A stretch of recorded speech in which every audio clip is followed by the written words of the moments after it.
Happiness is when your adult daughter agrees to use her town's library card to break me into a library sale that I'm not supposed to be able to access because I don't live in that town.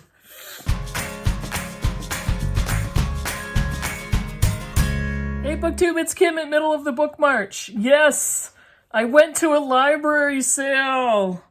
This is for October 30th. It is almost November, people. There's already the Christmas stuff is in the stores. I friggin' hate that. We haven't even gone through Halloween. I haven't even decided where we're going for Thanksgiving. Am I cooking? I don't know. But I can buy Christmas decorations if I want. I don't understand.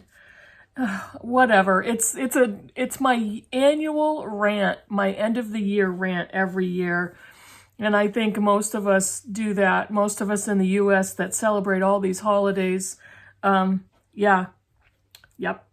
Okay, so what have I done this past week for my bookish week? I only finished one book, but that's okay. And I've got a bunch of books on the go. And yes, I made it to a library book sale in the town next to mine where my oldest daughter lives. And so I'm filming on Friday. This will post on Saturday morning. But on Friday morning, this town library sale was only for people with that town's library card. And I asked my daughter, hey, can you break me into that library sale on the first day so I can get, the best pickings? And she's like, yeah, okay. So she met me at the library. And I had this whole plan. I gave her my money and I gave her my tote bag. And I said, okay, you go in and then you find out if they're going to even let me in the door. Here I am thinking this is going to be like super high security. It's a town library. Nobody cares. And in fact, nobody cared. I don't even think she had to even present her library card. Even when she went up to the table to pay, I'm not kidding you. I've been stressed out about this whole fiasco for the last 4 days. I'm thinking they're not going to let me in. They're going to catch us. They're going to be judgmental. They're going to shame me for trying to get in a day early. This was so ludicrous. And that's how I am. But I got in, I bought my books, no wrinkles, no hiccups, nothing. I got in, we got out, half an hour tops. So I'll show you those books in a little bit. What is the one book I finished? I finished Lady Audley's Secret by Mary Elizabeth Braddon. This I finished for Victober, and I buddy read this with Britta Bohler. This was a good book. It was a 3-star book for me. It was fun to read. It's a very light, easy, smooth reading Victorian novel. It is described as sensationalist novel for the Victorian period.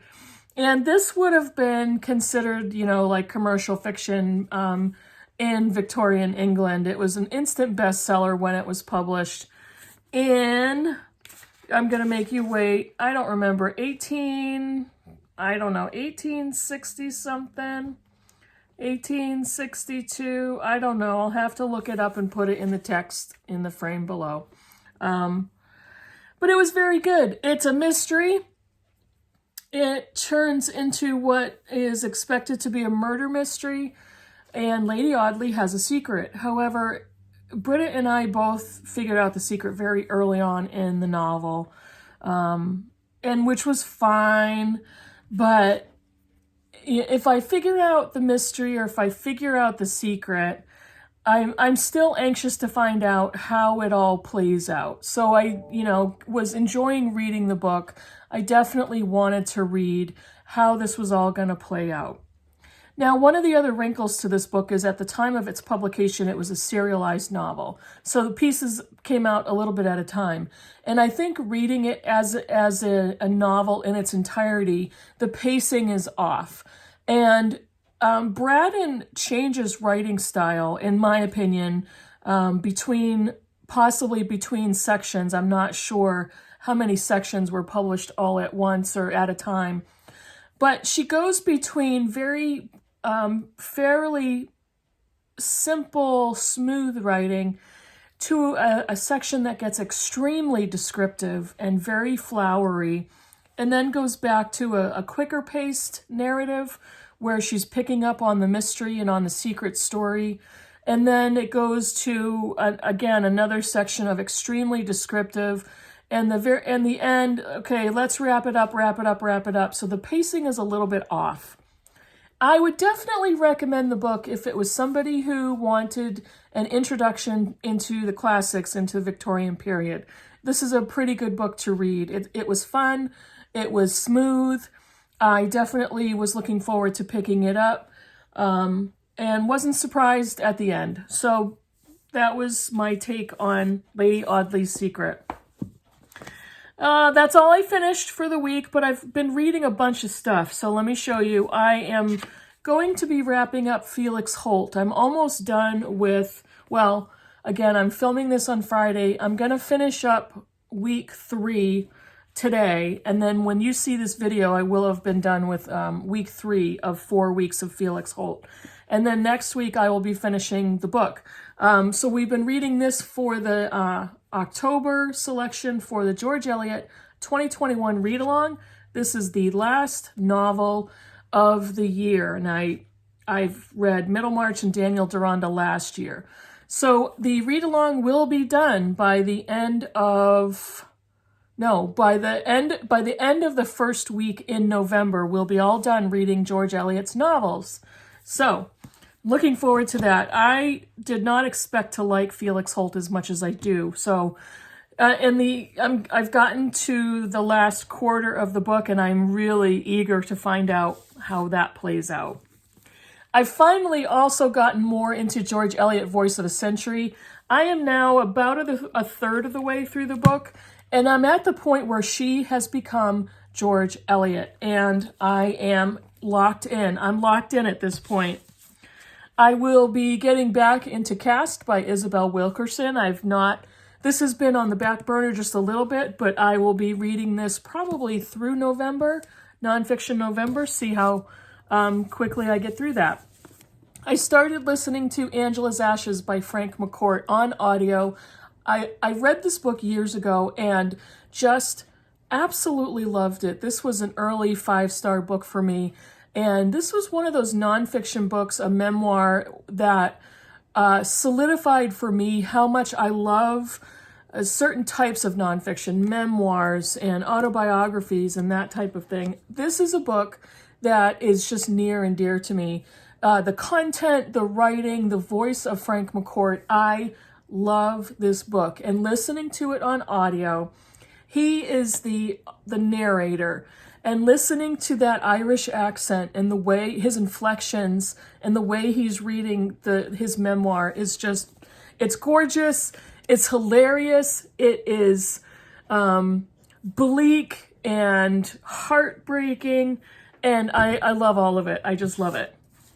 I will soon be embarking on another buddy read with Britta Bohler. This is a novel that we're going to be reading in November, and this is Margaret George, Helen of Troy, and I've talked about this one already. You know who Helen of Troy is, but this is a novelized narrative. Does that make sense? This is a novel based on the story of Helen of Troy. So, yeah, I get caught up with myself. So, that's what I finished and what I'm currently reading. Yep, that's it. That's the stack. Now, let me show you what I bought today. As you watch this video on Saturday, I bought these books on Friday. I bought 6 books at the library book sale. When I go to a library book sale, what do I look for primarily? Books in great shape. I look for books that I'm really interested in that are in very good shape, and that's what I got. This one is Are You My Mother by Alison Bechdel, subtitled A Comic Drama. She wrote The Fun House, which was the first installment of her graphic memoir, which I really loved. And this one is a continuation, let me make sure it's an okay page. It's her graphic memoir discussing her fraught relationship with her mother. And very interesting dynamics that go between mother and daughter. But this one was even more dysfunctional and more unique and interesting than a lot of other mother-daughter relationships. The next book I bought, I've already read, but I really loved this book. This is a pristine hardcover copy of On Earth We're Briefly Gorgeous by Ocean Vuong. And this is kind of, it says it's a novel, but it seems to me more like autofiction or fictionalized memoir, autobiography memoir. It's a beautifully written book. It's, at the time I read it and at the time it was released, it's very poetically written. Ocean Vuong is a poet. And so it kind of leaps back and forth. It's a letter, it's put in the style of a letter he wrote to his mother who was illiterate. And an interesting thing is I just started looking inside all the books, and this one has a, what is that called? Just an inscription of somebody who gifted this book to somebody else.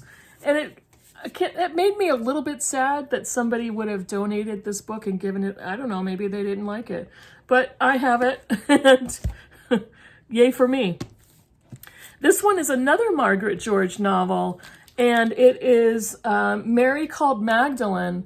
I love this version. This is a hardcover copy. It's the library copy with the shiny cover and the stamps on it. And this doesn't look like anybody ever checked it out and anybody read it. It is Margaret George's novelization of the life of Mary Magdalene, who was the female companion to Jesus Christ, and she's recreating the life of Mary Magdalene in novel form. I absolutely love novels that are retellings of biblical stories. One of my other favorite books of all time is The Red Tent by Anita Diamond, and she took a very small, short passage in the Bible and wrote a novel about it that is just, I thought, was spectacular. So I'm hoping the same thing with this one. And Margaret George tends to write really chunky novels. We'll see how that goes.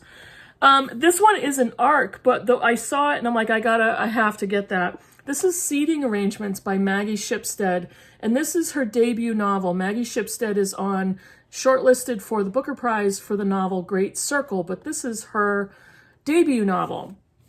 And this is about a 3-day wedding weekend at an idyllic New England island summer home.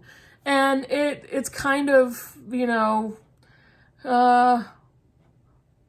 white, wealthy, dysfunctional family / friend acquaintance relationships, and just kind of what explodes and implodes during this wedding weekend. Social satire, marital failure, family strife, monumental loss of faith. So we'll see how that goes. Once I got home and I looked this up on Goodreads, it doesn't have great reviews and it doesn't have very good comments. So we'll see how that is. But it is a debut, and we'll see if I like this author. This one, now, Heidi, if you're watching, I did make a little sound when I found this one, because for me, I thought this was a score. But this is The Butcher's Hook by Janet Ellis, and this is her debut novel. This I've seen on several other booktubers' channels, and it always looked intriguing to me. And I just exclaimed out loud when I found it, and I told my daughter, I'm like, this is one of my jackpots for the day. And this is the story of Anne Jacob, set in Georgian London. And Anne Jacob is kind of awakened to the possibility of joy when she meets Fub, a butcher's apprentice. And she feels that he is the man for her, that she can have this passionate love affair, escape her miserable home life, her miserable family life. Her father basically ignores her. Her mother, I believe, is ill. Her baby brother has died, and she is looking for a way to have happiness in her life. However, her family has other intentions for who she's going to marry, but she just wants to be with the butcher's apprentice. And this is supposedly very dark, atmospheric, adventurous. And it basically says she's desperate to gain her own happiness, even at the expense of having blood on her hands. So really, really so happy I found that. And because it was a library book sale, the prices are so low that I picked this one up. I have a love-hate relationship, or kind of an uncertain relationship, with the mystery writer Ruth Ware, who has been described as a contemporary Agatha Christie. And this one is One by One by Ruth Ware. Again, it's the hardcover copy and the old library copy with the plastic cover. But it's in extremely great shape. So this one is almost a retelling of Agatha Christie's And Then There Were None. It is a contemporary story of a tech startup that decides to take a group of employees and coworkers to a kind of a work conference at a ski resort or a mountain or something like, I think it's a ski resort. Oh, in the French Alps. And they're talking about a buyout. It's supposed to be a corporate retreat, and they're discussing a buyout of the company. And eventually, I think there's 8 people all together, and eventually people start dying off. And so it's that type of, it's very much like an Agatha Christie, And Then There Was One, And Then There Were None. And Then There Were None, that's the title. So One by One, and I really liked And Then There Were None. That was a very good Agatha Christie novel. So I'm going to be interested to see if this is kind of a retelling or how similar it is, or let's not hope it's plagiaristic, but we'll see. We'll see. Sometimes I think with Ruth Ware's writing, she's memorializing Agatha Christie or writing her books as a tribute to her. I don't know. But I've read The Woman in Cabin 10. I didn't think that one was that great. I read The Turn of the Key, which I really enjoyed. And I started The Death of Mrs. Westaway, and I just did not like that one. I DNF'd it. So we'll see if I like this one, and hopefully it'll be one of those enjoyable, getting caught up in the thriller type of a thing. And I thought, why not? It was a library book sale book. A couple dollars, I think. Yeah, because it was the very first day of the library sale, the prices are a little higher. So they were like a couple dollars for hardcovers, $1 for a paperback. I think I got 2 paperbacks. So I had a blast. And my daughter and I were laughing hysterically about me going to library jail. And she was like, I cannot believe how idiotic you sound. And I was really anxious about this. How am I going to get in? Are they going to catch me? It's like, who is going to be monitoring the library book purchasers? So anyway, we had a good laugh about that. And I got to spend time with my daughter, and we sat and had a long cup of coffee afterwards and just enjoyed each other's company. So that's about it for me for today. Hope everybody's having a great weekend. By the time you see this, my weekend is going to be rainy, Saturday and Sunday. So I cannot wait to be home all weekend. It sounds pretty boring, but that sounds like the perfect weekend for me. So write a comment below if you've read any of these books and what you think. And thanks for watching, and I'll see you in the next video. Bye, everybody.